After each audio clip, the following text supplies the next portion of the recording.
महातीर्थ है राजस्थान में, जहाँ एकमात्र ब्रह्मा जी का मंदिर है। पुष्कर महातीर्थ है, जहाँ जहाँ गंगा का किनारा है वो सारी भूमि महातीर्थ के अंतर्गत है। और जहाँ जहाँ गोदावरी का किनारा है वो महातीर्थ है।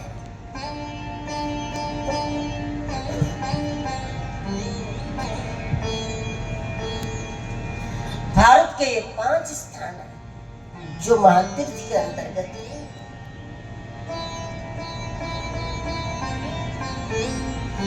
प्रयाग, पुष्कर, नैमिषारण्य, गंगा का किनारा और गोदावरी का किनारा।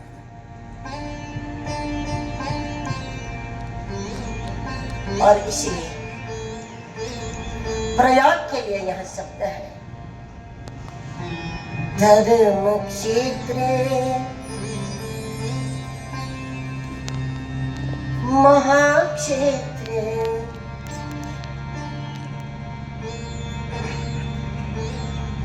गंगा कालिंदी संग में, प्रयागे परमे पुण्य, ब्रह्मलोकस्य वर्तमने।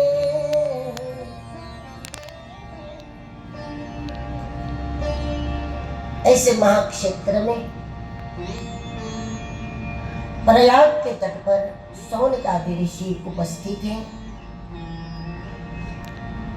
कल हमने देखा कि 5 प्रश्न शौनक जी महाराज ने रखे हैं सूत जी के सामने,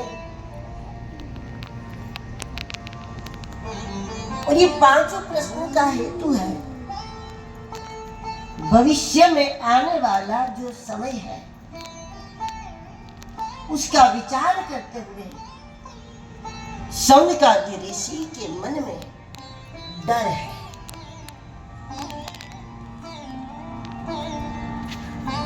अपने भविष्य की कोई चिंता नहीं है क्योंकि ये सब तपस्वी है। कल क्या होगा, हमारा क्या होगा, इस बात की कोई चिंता नहीं है, लेकिन भविष्य के समाज का क्या होगा। कलयुग को आने से रोकना संभव नहीं है। हमेशा कलयुग के प्रभाव से बचने का ही प्रयास हुआ है। बारिश को आने से रोक नहीं सकते आप, लेकिन बारिश से बचने का तो प्रयास कर सकते हैं ना।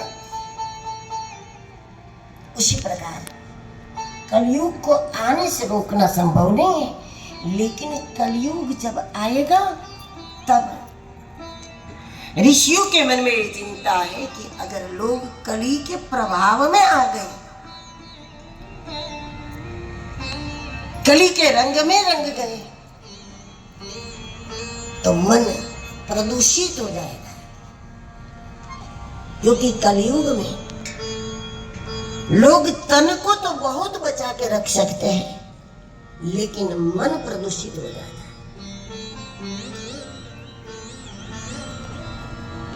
कलयुग में लोग स्वच्छता को तो बहुत समझते हैं। कमरा स्वच्छ होना चाहिए, घर स्वच्छ होना चाहिए, नगर स्वच्छ होना चाहिए, गलियां स्वच्छ होनी चाहिए, वो भी अच्छी बात है, लेकिन मन प्रदूषित होता है, उससे लोग बच नहीं पा रहे हैं।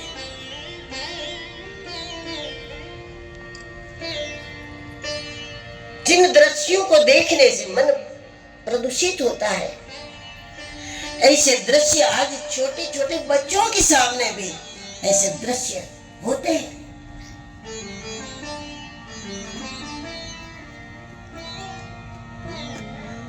जो दृश्य बच्चों को भी देखना पड़ रहा है, अगर बाजार में निकलते हैं तो ऐसे ऐसे दृश्य, उस दृश्यों के प्रदूषण से मन को कैसे बचाएं।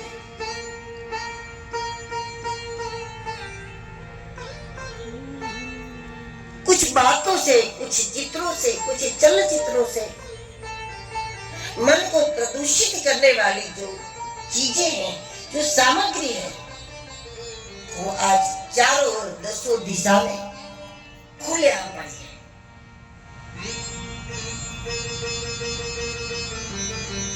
अब हम केवल अपनी आंखों को ही बचा सकते हैं, अपनी आंख उधर न जाए, बस ये प्रयास कर सकते हैं। दृश्य को तो दूर नहीं कर सकते ना, उन दृश्यों से आप अपनी आंख को ही बचा कर रखो। दृश्य को दूर नहीं कर पाते। जब कलयुग का शासन छा जाता है, अपनी सारी कलाएं कलयुग इस संसार के सामने बिखरता है, तो ऐसे में अपनी आंखों को सुरक्षित रखना, कुछ दृश्यों से अपने कान को सुरक्षित रखना, बचा के रखना कुछ बातों से, ये सब चुनौती है।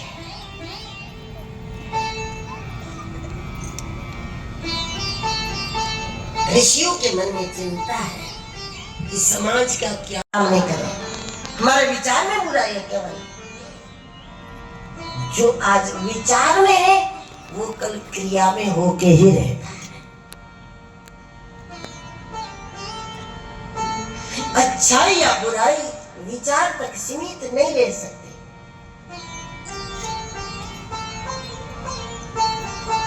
जब विचार में अच्छाई आ जाए, उस समय उतना अच्छा काम करने की आपकी शक्ति ना हो, सामर्थ्य ना हो, लेकिन विचार में अच्छाई आ गई तो फिर 5 साल, 10 साल, 20 साल बाद भी वो काम आपके द्वारा अच्छा काम भी होके रहेगा, क्योंकि विचार में अच्छाई पड़ी थी, वो एक ना एक दिन क्रिया में आती। और विचार में अगर बुराई आई तो फिर वो भी कार्यरत हो जाते हैं। विचार के पीछे क्रिया जाती है, मन के पीछे तन दौड़ता चला जाएगा, वो क्रिया होके रहेगी। कैसे बचावे समाज को इससे? विवेक की अनिवार्यता है। संसार में सफलता चाहिए तो विवेक अनिवार्य है। अध्यात्म में सफलता चाहिए तो भी विवेक चाहिए। समाज सेवा में सफल होना हो तो भी विवेक